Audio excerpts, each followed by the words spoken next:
નમસ્કાર મિત્રો, અમારા વિડીયોમાં આપ સૌનું હાર્દિક સ્વાગત છે. મિત્રો, આજે આપણે વાત કરવાના છીએ માત્ર એક નાની ભૂલ અને અમેરિકામાં ગ્રીન કાર્ડનું સપનું એક જ ક્ષણમાં તૂટી ગયું.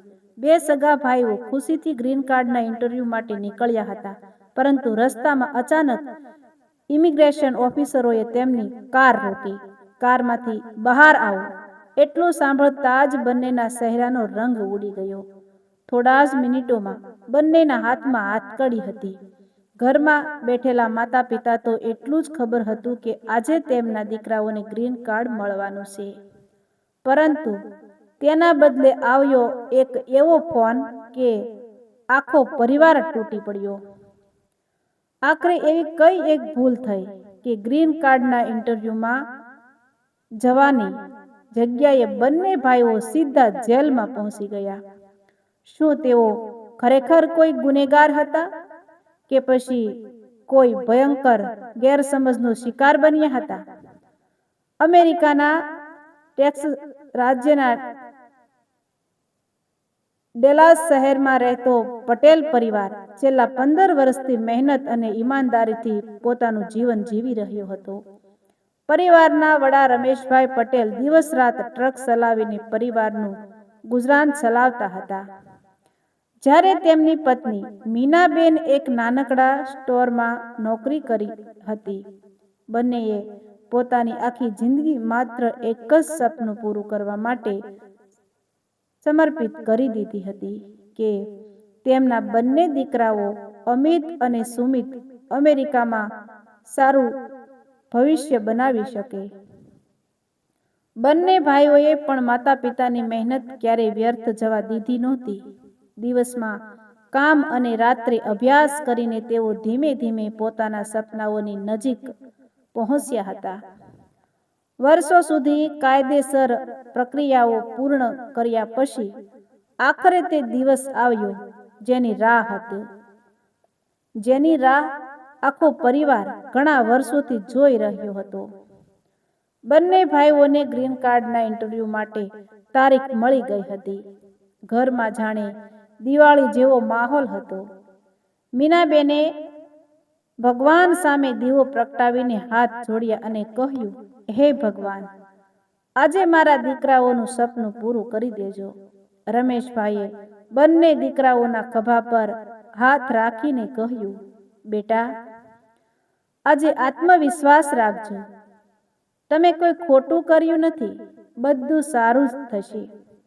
બંને ભાઈઓએ માતા પિતાના આશીર્વાદ લીધા.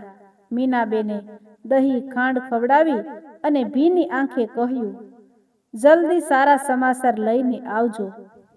અને ભાઈઓ હસતા હસતા ઘરેથી નીકળ્યા, પરંતુ કોઈને ખબર નહોતી કે થોડા જ કલાકોમાં આ હાસ્ય રડવામાં બદલાઈ જવાનું હતું.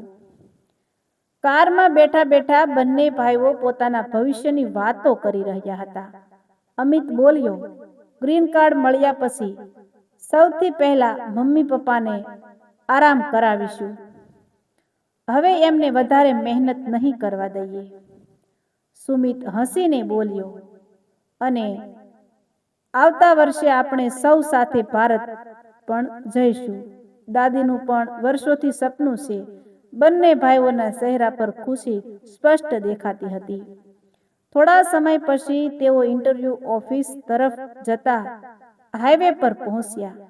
અચાનક પાછળથી પોલીસ અને ઇમિગ્રેશન અધિકારીઓની ગાડીઓની લાઇટ ઝબૂકવા લાગી. એક ઓફિસરે લાઉડસ્પીકરમાં કહ્યું. અમિતે તરત જ કાર રસ્તાની બાજુમાં ઊભી રાખી. બંને ભાઈઓને લાગ્યું કે કદાચ સામાન્ય ચેકિંગ હશે, પરંતુ થોડા જ સેકન્ડમાં 4 અધિકારીઓએ તેમની કારની આસપાસ આવી ગયા. એક અધિકારીએ ગંભીર અવાજમાં કહ્યું, બંને વ્યક્તિઓ ધીમે ધીમે કારમાંથી બહાર આવો. તમારા હાથ અમને દેખાય એવા રાખો. બંને ભાઈઓ ગભરાઈ ગયા. અમિતે નમ્રતાથી પૂછ્યું, સર, કોઈ સમસ્યા છે? પરંતુ જવાબમાં ફરી એક જ આદેશ મળ્યો, કોઈ પ્રશ્ન નહીં, પહેલા બહાર આવો. બંને કારમાંથી બહાર આવ્યા. રસ્તા પરથી પસાર થતા લોકો આ દ્રશ્ય જોઈ રહ્યા હતા. બીજા ક્ષણે એક અધિકારીએ બંનેને અલગ અલગ ઊભા રાખ્યા અને તેમની તલાશી લેવાનું શરૂ કર્યું. અમિત અને સુમિત એકબીજા સામે જોઈ રહ્યા હતા. તેમના ચહેરા પરથી ખુશી ગાયબ થઈ ગઈ હતી અને હવે માત્ર ડર જ દેખાતો હતો. થોડી વાર પછી એક અધિકારીએ વાયરલેસ પર કંઈક માહિતી મેળવી અને તરત જ બીજા અધિકારીને ઈશારો કર્યો. એ ઈશારો થતાં જ બંને ભાઈઓના હાથ પાછળ લઈ જઈને હાથકડી પહેરાવવામાં આવી. અમિત જોરથી બોલ્યો, સર, અમે કંઈ ખોટું કર્યું નથી. અમે તો ગ્રીન કાર્ડના ઇન્ટરવ્યૂ માટે જઈ રહ્યા છીએ. પરંતુ અધિકારીનો ચહેરો એકદમ કઠોર હતો. તેણે માત્ર એટલું જ કહ્યું, તમને પૂછપરછ માટે કસ્ટડીમાં લેવામાં આવશે. બંને ભાઈઓના દિલના ધબકારા વધી ગયા. તેઓ વારંવાર સમજાવવાનો પ્રયત્ન કરતા રહ્યા કે કદાચ કોઈ ગેરસમજ થઈ છે, પરંતુ કોઈ તેમની વાત સાંભળવા તૈયાર નહોતું. એ જ સમયે અમિતનો મોબાઈલ સતત વાગી રહ્યો હતો. સ્ક્રીન પર મોમ લખેલું દેખાયું હતું. અધિકારીએ ફોન બંધ કરી દીધો. ઘરમાં બેઠેલી મીનાબેન વારંવાર ફોન કરતી હતી, પરંતુ કોઈ જવાબ મળતો નહોતો. રમેશભાઈએ કહ્યું, ચિંતા ન કર, કદાચ ઇન્ટરવ્યૂ શરૂ થઈ ગયો હશે. પરંતુ મીનાબેનના મનમાં અચાનક એક અજાણી ગભરામણ શરૂ થઈ ગઈ હતી. બીજી તરફ બંને ભાઈઓને સરકારી વાહનમાં બેસાડીને ઝડપથી અજાણી જગ્યાએ લઈ જવામાં આવી રહ્યા હતા. તેમને હજુ સુધી ખબર નહોતી કે આખરે તેમની કઈ ભૂલને કારણે ગ્રીન કાર્ડના સપનાની જગ્યાએ તેમના જીવનમાં આ ભયાનક વળાંક આવી ગયો હતો. સરકારી વાહન ઝડપથી એક સુરક્ષિત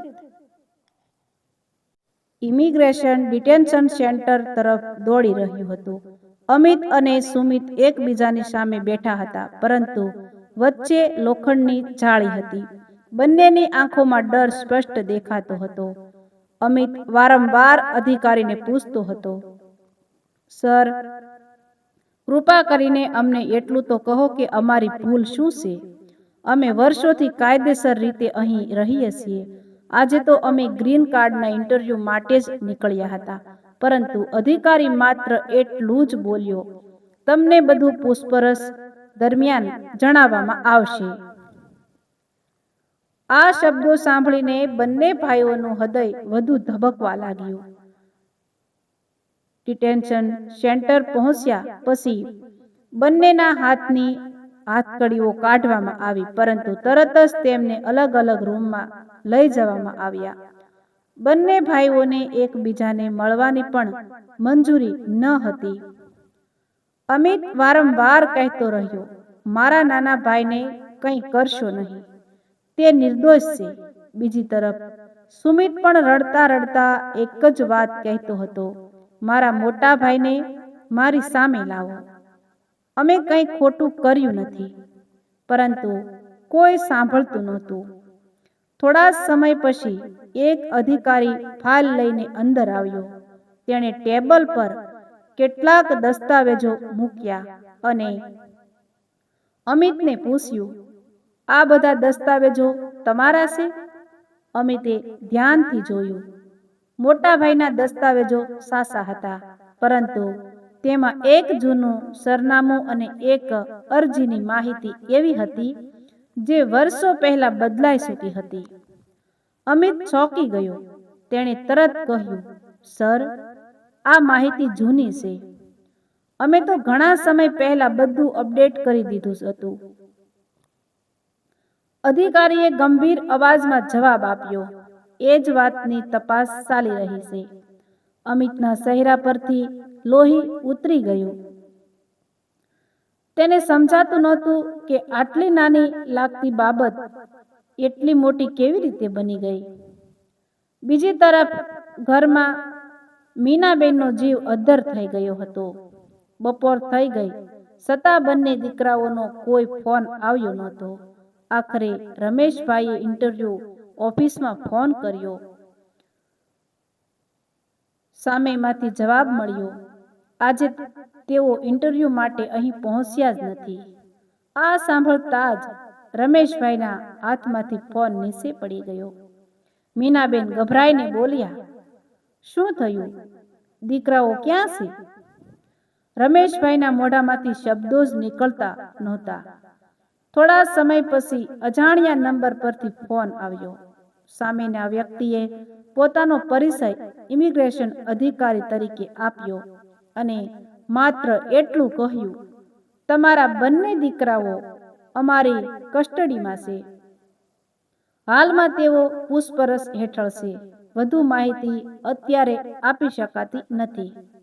ફોન કપાઈ ગયો. મીનાબેન જમીન પર બેસીને રડવા લાગી.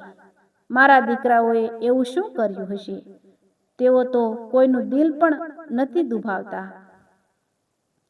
આખું ઘર શોકમાં ડૂબી ગયું. સાંજ સુધી આ સમાચાર પરિવારના અન્ય સભ્યો સુધી પણ પહોંચી ગયા. ભારતના ગામમાં રહેતી દાદીને જ્યારે ખબર પડી ત્યારે તેમણે ફોન પર રડતા રડતા કહ્યું, મારા ભગવાન, મારા પૌત્રને બચાવી લે. બીજી તરફ પૂછપરછ વધુ કઠોર બનતી જતી હતી. અધિકારીઓએ એક પછી એક સવાલો પૂછતા હતા. વર્ષો જૂની નોકરી, સરનામા, દસ્તાવેજો, મુસાફરી અને દરેક અરજી વિશે પૂછવામાં આવતું હતું. અમિતને અચાનક એક ઘટના યાદ આવી. લગભગ 3 વર્ષ પહેલા એક ઓળખીતાએ ગ્રીન કાર્ડની પ્રક્રિયામાં મદદ કરવાનું કહીને કેટલાક ઓનલાઈન ફોર્મ ભર્યા હતા. ત્યારે અમિત અને સુમિતે તેના પર વિશ્વાસ કર્યો હતો. હવે તેના મનમાં શંકા જાગી કે ક્યાંક એ જ વ્યક્તિએ કોઈ ખોટી માહિતી તો દાખલ કરી ન હતી. જો એવું થયું હશે તો તેઓ અજાણતા જ મોટી મુશ્કેલીમાં ફસાઈ ગયા હતા. અમિતના કપાળ પર પરસેવો આવી ગયો. તેણે મનમાં કહ્યું, હે ભગવાન, જો અમારી એક વિશ્વાસની ભૂલને કારણે આખો પરિવાર બરબાદ થઈ જશે તો મમ્મી પપ્પા આ આઘાત કેવી રીતે સહન કરશે? એ જ સમયે એક અધિકારી રૂમમાં પ્રવેશ્યો. તેની ફાઇલ બંધ કરી અને ગંભીર અવાજમાં બોલ્યો, તપાસમાં અમને કેટલીક ગંભીર બાબતો મળી છે અને તેના આધારે તમને આજે રાત્રે જ ડિટેન્શન સેલમાં મોકલવામાં આવશે. આ શબ્દો સાંભળતા જ અમિતની આંખોમાંથી આંસુ વહેવા લાગ્યા. તેને સમજાઈ ગયું કે હવે વાત માત્ર ઇન્ટરવ્યુની રહી નહોતી. તેમનું આખું ભવિષ્ય જોખમમાં આવી ગયું હતું. ડિટેન્શન સેલનો ભારે લોખંડનો દરવાજો બંધ થયો અને બંને ભાઈઓને અલગ અલગ સેલમાં રાખવામાં આવ્યા. આસપાસ માત્ર શાંતિ, કેમેરા અને લોખંડની જાળીઓ હતી. અમિતે પહેલી વાર પોતાના જીવનમાં જેલ જેવી જગ્યા જોઈ હતી, જેના મનમાં એક જ વિચાર ફરી રહ્યો હતો કે સવારે જે માણસ ગ્રીન કાર્ડનું સપનું લઈને ઘરેથી નીકળ્યો હતો તે સાંજ પડતા કેદી બની ગયો હતો. બીજી તરફ સુમિત સેલના એક ખૂણામાં બેસીને સતત ભગવાનને યાદ કરી રહ્યો હતો. તેની આંખો સામે મમ્મીનો હસતો ચહેરો ફરી રહ્યો હતો. સવારે ઘરેથી નીકળતી વખતે મીનાબેને કહ્યું હતું, સાંજે સારા સમાચાર લઈને આવજો. પરંતુ હવે તે શું મોઢું લઈને ઘરે જશે તે વિચારીને જ તેનું હૃદય તૂટી રહ્યું હતું. આખી રાત બંને ભાઈઓને ઊંઘ આવી નહીં. બીજા દિવસે સવારે ફરી પૂછપરછ શરૂ થઈ. આ વખતે અધિકારીઓ સાથે એક ઇમિગ્રેશન તપાસ અધિકારી પણ બેઠા હતા. તેમણે ટેબલ પર કેટલીક ફાઇલો મૂકી અને કહ્યું, અમારી તપાસમાં જાણવા મળ્યું છે કે તમારી ઇમિગ્રેશન અરજીમાં વર્ષો પહેલા દાખલ થયેલી કેટલીક માહિતી હાલના રેકોર્ડ સાથે મેળ ખાતી નથી. અમારે જાણવું છે કે આ માહિતી કોણે ભરી હતી. અમિતે તરત જ કહ્યું, સર, અમે પોતે બધા ફોર્મ ભર્યા નહોતા. એક ઓળખીતાએ મદદ કરવાનું કહ્યું હતું. અમને લાગ્યું હતું કે તે કાયદેસર રીતે બધું કરશે. અધિકારીએ પૂછ્યું, શું તમે દરેક વિગતો ચકાસી હતી? આ પ્રશ્ન સાંભળીને અમિત ચૂપ થઈ ગયો. સાચી વાત એ હતી કે વિશ્વાસમાં આવીને તેમણે દરેક પાનું ધ્યાનથી વાંચ્યું નહોતું. સુમિતને પણ એ જ પ્રશ્ન પૂછવામાં આવ્યો અને તેનો જવાબ પણ લગભગ એવો જ હતો. અધિકારીઓએ ગંભીર અવાજમાં કહ્યું, ઇમિગ્રેશન પ્રક્રિયામાં સહી તમારી છે, તેથી જવાબદારી પણ તમારી જ બને છે. હવે તપાસ પૂર્ણ થાય ત્યાં સુધી તમને કસ્ટડીમાં રાખવામાં આવશે. આ સાંભળીને બંને ભાઈઓના પગ નીચેની જમીન સરકી ગઈ. બીજી તરફ રમેશભાઈએ એક અનુભવી ઇમિગ્રેશન વકીલનો સંપર્ક કર્યો. વકીલે બધા દસ્તાવેજો જોયા પછી ધીમા અવાજમાં કહ્યું, જો ખરેખર અરજીમાં ખોટી માહિતી દાખલ થઈ હોય તો મામલો ગંભીર બની શકે છે. પરંતુ જો સાબિત થાય કે આ ઇરાદાપૂર્વક નહોતું થયું તો હજુ આશા છે. આ શબ્દોમાં આશા પણ હતી અને ભય પણ. મીનાબેન આખો દિવસ ભગવાનની મૂર્તિ સામે બેઠી રહી. તેમની આંખોમાંથી આંસુ અટકતા જ નહોતા. તેમણે માત્ર એટલી જ પ્રાર્થના કરી, હે ભગવાન, જો કોઈ ભૂલ થઈ હોય તો તેની સજા મને આપજે, મારા દીકરાઓને નહીં. ભારતમાં રહેતી દાદી રોજ ફોન કરીને એક જ પ્રશ્ન પૂછતી, મારા પુત્રો ક્યારે ઘરે આવશે? પરંતુ કોઈ પાસે જવાબ નહોતો. ત્રીજા દિવસે વકીલને આખરે બંને ભાઈઓને મળવાની મંજૂરી મળી. ઘણા દિવસ પછી જ્યારે અમિત અને સુમિત એકબીજાને જોયા ત્યારે બંનેની આંખોમાંથી આંસુ વહેવા લાગ્યા. અમિત બોલ્યો, મારી ભૂલ થઈ ગઈ સુમિત. આપણે કોઈ પર આંધળો વિશ્વાસ ન કરવો જોઈએ હતો. સુમિતે ભીના અવાજે જવાબ આપ્યો, ભાઈ, આપણે જાણીને કંઈ ખોટું કર્યું નથી. ભગવાન સત્યનો સાથ જરૂર આપે છે. વકીલે બંનેને શાંત રહેવા કહ્યું અને સમજાવ્યું કે તપાસમાં સંપૂર્ણ સહકાર આપવો પડશે. તેણે એક મહત્વની વાત પણ કહી, મને લાગે છે કે જેમણે તમારા ફોર્મ ભર્યા હતા તેમની ભૂમિકા ખૂબ મહત્વની હોઈ શકે છે. જો તેઓએ તમારી જાણ વગર ખોટી માહિતી દાખલ કરી હોય તો કેસની દિશા બદલાઈ શકે છે. આ વાત સાંભળીને બંને ભાઈઓને ઘણા મહિનાઓ જૂની એક ઘટના યાદ આવી.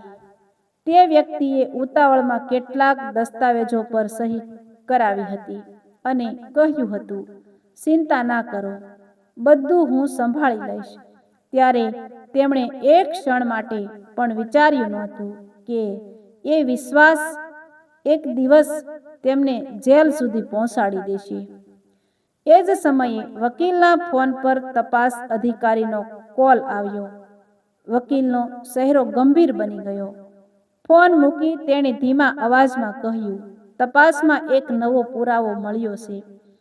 જો આ સાચો નીકળ્યો તો તમારો કેસ સંપૂર્ણ બદલાઈ શકે છે. પરંતુ સાથે જ એક એવું સત્ય પણ બહાર આવશે જે સાંભળીને તમારું દિલ તૂટી જશે. વકીલના શબ્દો સાંભળીને અમિત અને સુમિત એકબીજાના ચહેરા સામે જોઈ રહ્યા હતા. બંનેના મનમાં હજારો પ્રશ્ન દોડી રહ્યા હતા. આખરે એવું કયું સત્ય હતું જે તેમની આખી જિંદગી બદલી શકે?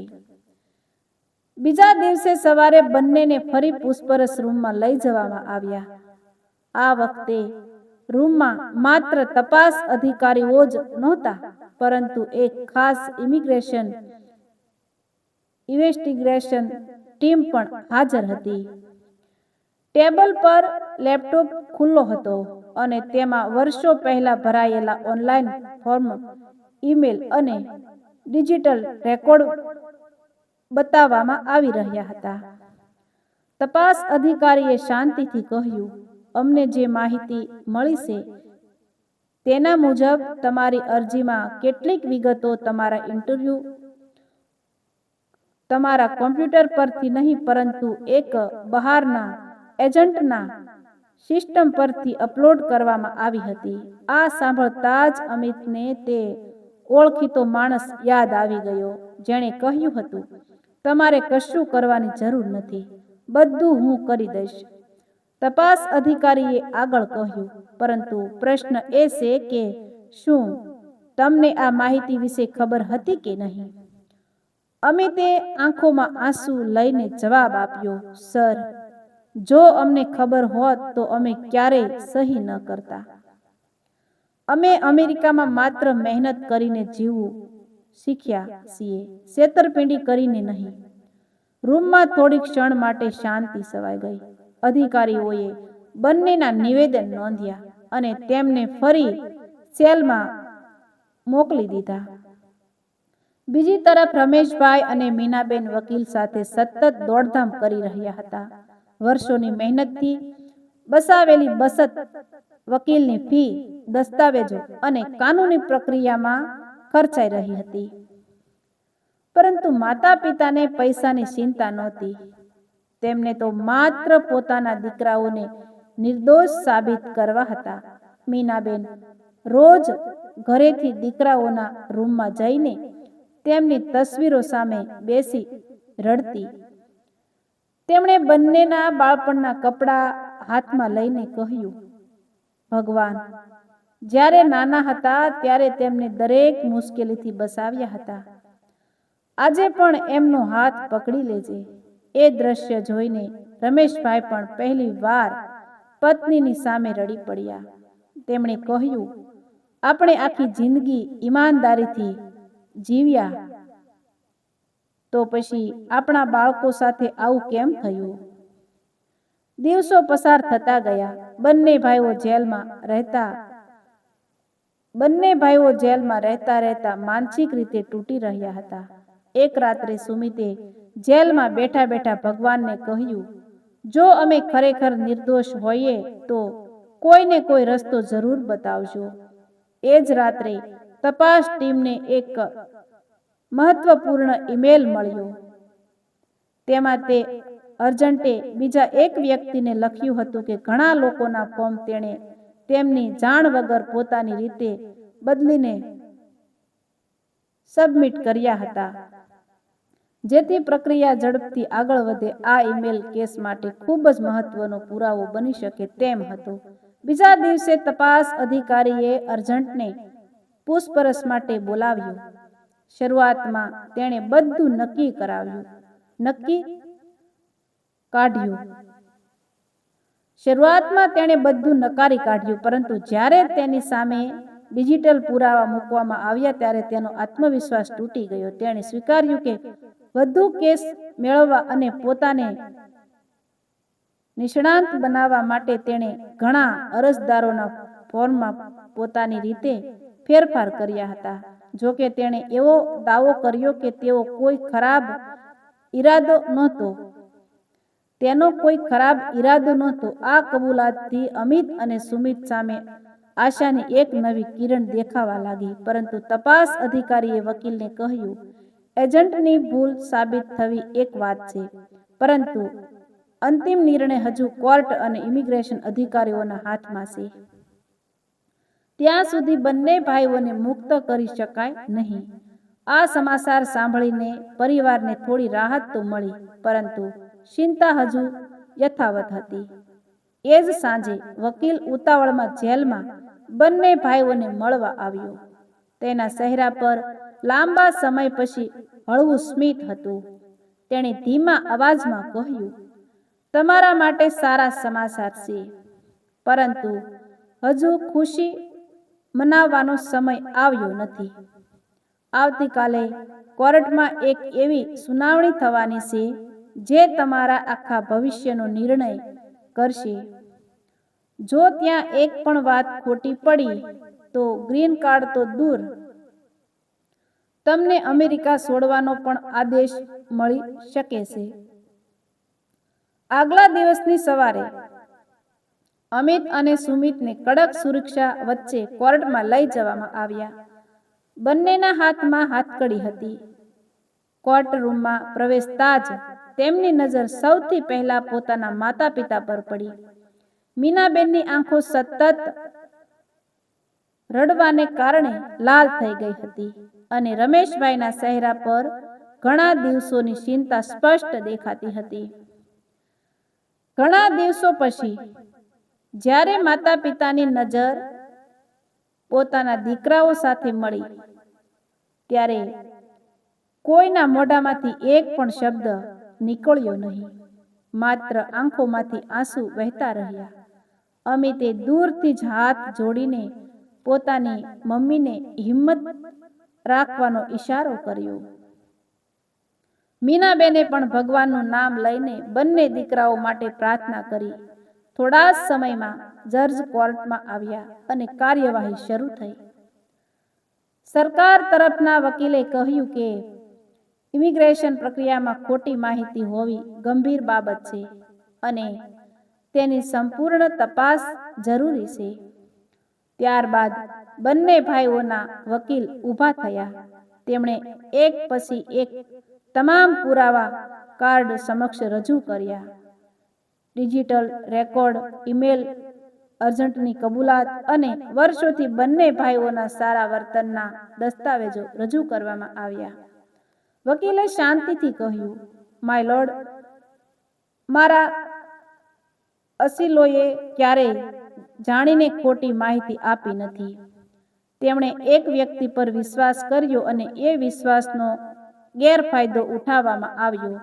આ લોકો વર્ષોથી મહેનત કરીને ટેક્સ ચૂકવે છે, કાયદાનું પાલન કરે છે અને સમાજમાં સન્માનથી જીવે છે. તેમને ગુનેગાર તરીકે જોવું યોગ્ય નથી. કોર્ટરૂમમાં થોડા સમય માટે સંપૂર્ણ શાંતિ છવાઈ ગઈ. ત્યારબાદ તપાસ અધિકારીને સાક્ષી તરીકે બોલાવવામાં આવ્યા. તેમણે સ્વીકાર્યું કે તપાસ દરમિયાન એવો કોઈ પુરાવો મળ્યો નથી કે બંને ભાઈઓએ જાણીને છેતરપિંડી કરવાનો પ્રયાસ કર્યો હતો. પરંતુ સાથે તેમણે એ પણ કહ્યું કે કાયદા મુજબ દરેક અરજી પર અરજદારની સહી હોવાને કારણે અંતિમ જવાબદારી તેમની પણ બને છે. આ વાત સાંભળીને અમિત અને સુમિતનું હૃદય ફરી ધબકવા લાગ્યું. તેમને લાગ્યું કે હજુ પણ બધું હાથમાંથી સરકી શકે છે. ત્યારબાદ તે એજન્ટને પણ કોર્ટમાં લાવવામાં આવ્યો. શરૂઆતમાં તેણે ફરી પોતાને બચાવવાનો પ્રયત્ન કર્યો, પરંતુ જ્યારે તેની સામે તમામ ડિજિટલ પુરાવા અને ઈમેલ રજૂ કરવામાં આવ્યા, ત્યારે તેણે આખરે માથું ઝુકાવી દીધું. તેણે કોર્ટમાં સ્વીકાર્યું, હા, મેં ઉતાવળમાં અને બેદરકારીથી ઘણા લોકોના ફોર્મમાં તેમની જાણ વગર ફેરફાર કર્યા હતા. આ બંને ભાઈઓને પણ મારી ભૂલના કારણે મુશ્કેલીનો સામનો કરવો પડ્યો. આ શબ્દો સાંભળીને મીનાબેન રડી પડી. રમેશભાઈએ આંખો બંધ કરીને ભગવાનનો આભાર માન્યો કે આખરે સત્ય બહાર આવી રહ્યું હતું. જજે બંને પક્ષની દલીલો ધ્યાનથી સાંભળી અને કહ્યું કે અંતિમ નિર્ણય આપવા માટે તેમને થોડા સમય જોઈએ. આ શબ્દો સાંભળતા જ આખા પરિવારનો શ્વાસ અટકી ગયો. થોડા સમય પછી જજ ફરી કોર્ટમાં આવ્યા. દરેક વ્યક્તિ શાંત થઈ ગઈ. જજે કહ્યું, કોર્ટ સમક્ષ રજૂ થયેલા પુરાવો પરથી સ્પષ્ટ થાય છે કે બંને ભાઈઓએ જાણીને છેતરપિંડી કરી હોવાનો પૂરતો પુરાવો નથી. તેમ છતાં ઇમિગ્રેશન પ્રક્રિયામાં થયેલી ભૂલને અવગણવામાં આવી શકે નહીં. તેથી આ કેસમાં ફોજદારી આરોપો દૂર કરવામાં આવે છે અને બંનેને ડિટેન્શનમાંથી મુક્ત કરવાની મંજૂરી આપવામાં આવે છે. પરંતુ ગ્રીન કાર્ડ અંગેનો અંતિમ નિર્ણય ઇમિગ્રેશન વિભાગની આગળની સમીક્ષા પછી લેવામાં આવે છે. આ નિર્ણય સાંભળતા જ મીનાબેન ભગવાનનું નામ લઈને રડી પડી. રમેશભાઈએ વર્ષો પછી પહેલી વાર હળવો શ્વાસ લીધો. અમિત અને સુમિતની આંખોમાં પણ ખુશીના આંસુ આવી ગયા. ઘણા દિવસો પછી બંને ભાઈઓએ એકબીજાને ગળે લગાવી લીધા. પરંતુ ખુશી હજુ સંપૂર્ણ નહોતી, કારણ કે ગ્રીન કાર્ડનું સપનું હજી અધૂરું હતું. જેલમાંથી બહાર આવ્યા પછી પણ તેમના જીવનનો સૌથી મોટો નિર્ણય હજુ બાકી હતો. એ જ સમયે વકીલ તેમના નજીક આવ્યો અને ધીમા અવાજમાં બોલ્યો, તમને આજે આઝાદી મળી ગઈ છે, પરંતુ મને ઇમિગ્રેશન વિભાગ તરફથી એક નવો નોટિસ મળ્યો છે. તેમાં લખ્યું છે કે અંતિમ સુનાવણીમાં લેવાયેલો નિર્ણય નક્કી કરશે કે તમે અમેરિકામાં રહી શકશો કે આખા પરિવાર સાથે હંમેશા માટે દેશ છોડવો પડશે. આ શબ્દો સાંભળતા જ આખા પરિવારની ખુશી ફરી એકવાર ચિંતામાં બદલાઈ ગઈ. અમિત સુનાવણીનો દિવસ આવી પહોંચ્યો. અંતિમ સુનાવણીનો દિવસ આવી પહોંચ્યો. છેલ્લા ઘણા અઠવાડિયાથી આખો પટેલ પરિવાર માત્ર આ દિવસની રાહ જોઈ રહ્યો હતો. અમિત અને સુમિતના ચહેરા પર હજુ પણ ચિંતા સ્પષ્ટ દેખાતી હતી. જેલમાંથી બહાર આવ્યા હોવા છતાં તેમના મનમાંથી ડર ગયો નહોતો. એક જ નિર્ણય તેમના આખા ભવિષ્યને બદલી શકે તેમ હતો. જો નિર્ણય તેમની વિરુદ્ધ આવે તો વર્ષોની મહેનત, માતા પિતાના સપના અને અમેરિકામાં બનાવેલું આખું જીવન એક જ ક્ષણમાં સમાપ્ત થઈ શકે તેમ હતું. કોર્ટમાં પ્રવેશતા પહેલા ચારેય જણાએ હાથમાં હાથ પકડીને ભગવાનનું નામ લીધું. મીનાબેને પોતાના દીકરાઓના માથા પર હાથ ફેરવીને કહ્યું, આજે જે પણ થશે તે ભગવાનની ઈચ્છા હશે, પરંતુ એક વાત યાદ રાખજો, તમે ક્યારેય ખોટા માણસ નહોતા અને ક્યારેય બનશો પણ નહીં. આ શબ્દો સાંભળીને બંને ભાઈઓની આંખોમાં ફરી આંસુ આવી ગયા. સુનાવણી શરૂ થઈ. ઇમિગ્રેશન વિભાગના અધિકારીએ જણાવ્યું કે લાંબી તપાસ, ડિજિટલ પુરાવા, એજન્ટની કબૂલાત અને બંને ભાઈઓના વર્ષોથી રહેલા સારા રેકોર્ડને ધ્યાનમાં રાખીને વિભાગને અંતિમ નિર્ણય તૈયાર કર્યો છે. સમગ્ર કોર્ટરૂમમાં શાંતિ છવાઈ ગઈ. દરેક વ્યક્તિનો શ્વાસ અટકી ગયો. અધિકારીએ ધીમા અવાજમાં નિર્ણય વાંચવાનું શરૂ કર્યું. અમિત પટેલ અને સુમિત પટેલ સામે જાણીને છેતરપિંડી કરવાનો કોઈ વિશ્વસનીય પુરાવો મળ્યો નથી. તપાસમાં સ્પષ્ટ થયું છે કે તેઓ એક બેદરકાર અને ગેરજવાબદાર એજન્ટની ભૂલના ભોગ બન્યા હતા. તેથી તેમની ઇમિગ્રેશન અરજી ફરીથી કાયદેસર રીતે પ્રક્રિયામાં લેવામાં આવે છે. તેમને અમેરિકામાં રહેવાની મંજૂરી યથાવત રહેશે અને ગ્રીન કાર્ડની પ્રક્રિયા નવા દસ્તાવેજો સાથે આગળ વધશે. આ શબ્દો સાંભળતા જ મીનાબેન રડી પડી. રમેશભાઈએ બંને હાથ જોડીને ભગવાનનો આભાર માન્યો. અમિત અને સુમિત એકબીજાને ગળે મળ્યા.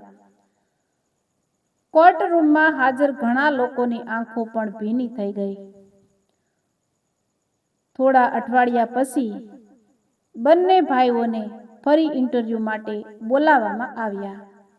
આ વખતે તેમણે દરેક દસ્તાવેજ જાતે વાંચ્યો, દરેક માહિતી તપાસી અને સંપૂર્ણ સાવધાની રાખી. ઇન્ટરવ્યૂ સફળ રહ્યું. થોડા દિવસો પછી જ્યારે પોસ્ટમેન ઘરના દરવાજે એક સીલબંધ કવર લઈને આવ્યો ત્યારે આખો પરિવાર શ્વાસ રોકીને ઊભો હતો. અમિતે કવર ખોલ્યું.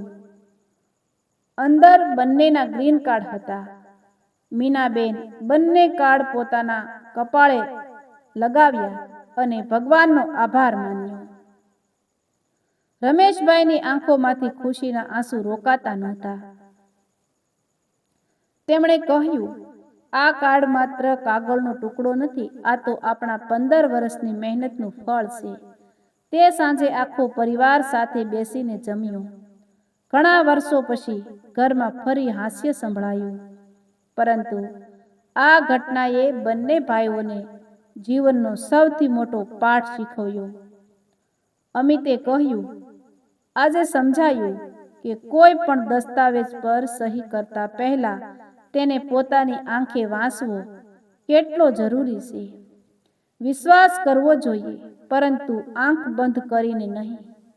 અમિતે ઉમેર્યું, એક નાની બેદરકારી આખા પરિવારને તોડી શકે છે.